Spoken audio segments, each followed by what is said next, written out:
Hi అండి, అందరూ ఎలా ఉన్నారు? ఇవాళ అయితే కాకరకాయ ఫ్రైని ఎలా ప్రిపేర్ చేసుకోవాలో చూపిస్తాను. ముందుగా డీప్ ఫ్రైకి సరిపడా ఆయిల్ని తీసుకొని ఆయిల్ బాగా వేడెక్కిన తర్వాత చిన్న చిన్న ముక్కలుగా కట్ చేసుకున్న కాకరకాయని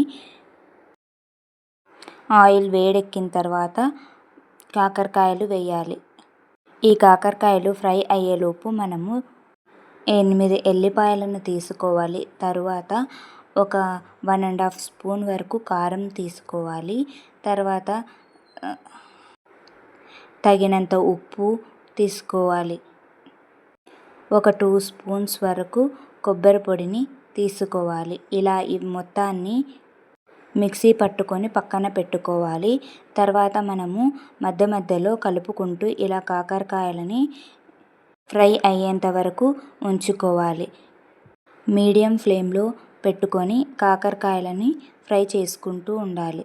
ఇలా కలుపుకుంటూ ఉండాలి. మన ఛానల్ని ఎవరైనా కొత్తగా చూస్తున్నట్లయితే సబ్స్క్రైబ్ చేసుకోండి. మరిన్ని వీడియోస్ కోసం లైక్ చేసి షేర్ చేయండి. కాకరకాయలు అనేవి లైట్ గోల్డెన్ కలర్లోకి వచ్చేంత వరకు ఫ్రై చేసుకోవాలి. ఇవి గోల్డెన్ కలర్లోకి రావటానికి మినిమం ఒక 5 మినిట్స్ వరకు టైం పడుతుంది. చూడండి, ఇలా లైట్ గోల్డెన్ కలర్లోకి వచ్చిన తర్వాత మనం ఆయిల్లో నుంచి ఈ కాకరకాయలు అనేటివి సపరేట్గా ఒక ప్లేట్లోకి తీసుకోవాలి. కాకరకాయలు మొత్తంని ఒక ప్లేట్లోకి తీసి పెట్టుకున్న తర్వాత మిగిలిన ఆయిల్ మొత్తము సపరేట్ చేయాలి. ఇలా మొత్తము పక్కకు తీసిన తర్వాత ముందుగా మనము మిక్సీ పట్టు పెట్టుకున్న వెల్లుల్లి కారంని కొద్దిగా ఆయిల్ తీసుకొని దానిలో జీలకర్ర ఆవాలు వేసి వెల్లుల్లి కారంని దీనిలో వేసి బాగా ఫ్రై చేసుకోవాలి. మన ఛానల్ని కొత్తగా చూస్తున్నట్లయితే సబ్స్క్రైబ్ చేసుకోండి. మరిన్ని వీడియోస్ కోసం లైక్ చేసి షేర్ చేయండి. ఇలా ఆయిల్లో వేసి బాగా ఫ్రై చేయాలి.